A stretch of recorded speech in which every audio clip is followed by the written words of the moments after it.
Hello, Telvanni here, and today I'd like to share with you some ideas for mana stacking Hierophant.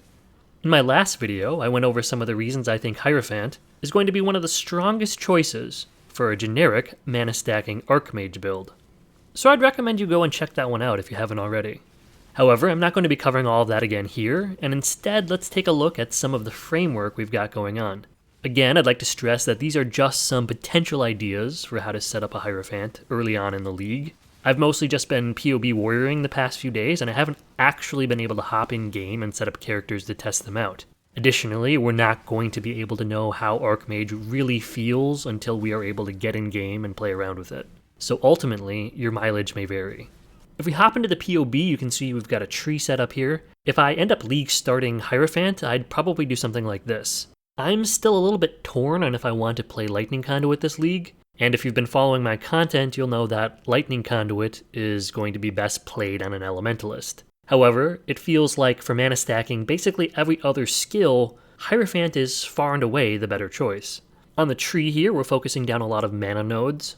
These ones in particular are quite important, with Arcane Capacitor increasing our Arcane Surge effectiveness, Dynamo and the connecting nodes increasing our Arcane Cloak uptime, and Battle Ruse helping us bounce back from any hits we'll be taking as a Mind Over Matter build. The Dreamer node here received a bit of a nerf in 3.24, and I'm not really recommending it. However, if you find yourself struggling to sustain mana early on, you could potentially grab this to alleviate some of those issues. Although, honestly, with Hierophant's Sanctuary of Thought, as well as some of the other mana reduction passives we're already taking on the tree, you really shouldn't have too much of a problem. Taking a look at our gear, we want to focus on getting energy or energy evasion bases. Something like a Vol Regalia would be huge for our defenses, but even with sort of tier 3 bases, you can see that we're going to be well over 4k energy shield. As for modifiers, we really just want to get life and mana wherever possible, and then just basic resistances on pretty much everything as well. A tip for those of you struggling with chaos resistance, try to find gear with an open suffix and 2 lines of resistances. And then when you get a few Elks or Chaos Orbs, you can craft on the Veiled Hybrid, Elemental, and Chaos Resistances via your crafting bench. As a top side of the tree focused build, we are going to need to pick up a bit of strength and dexterity on our gear as well. The best place to get dexterity is probably going to be on one of your rings, and the best place to pick up some strength is going to be either on your Stygian Vise belt or also on your rings.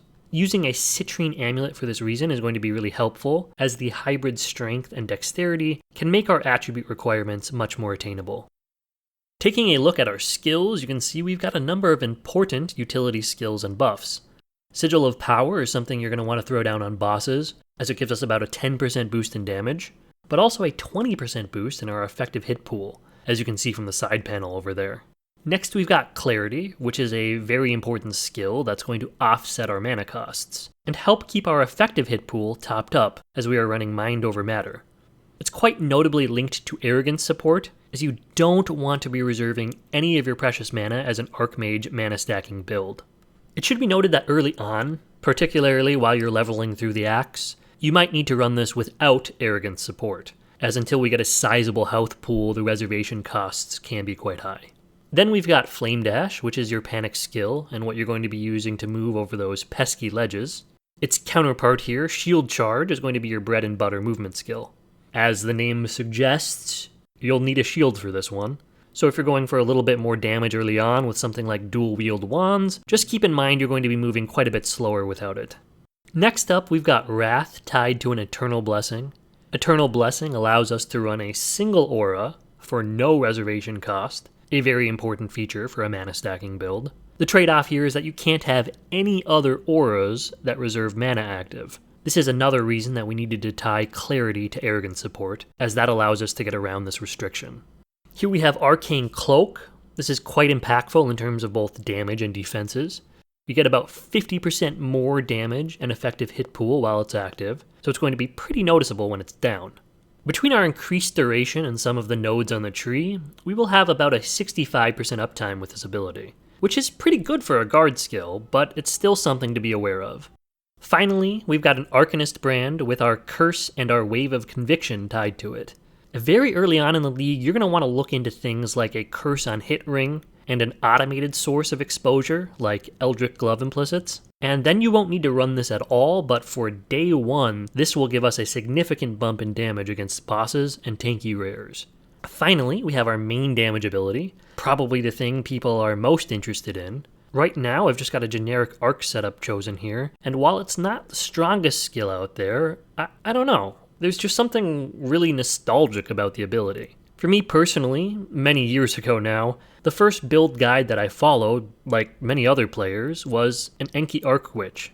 Seeing that bolt of lightning chain between enemies and listening as they get zapped out of existence just really brings me back.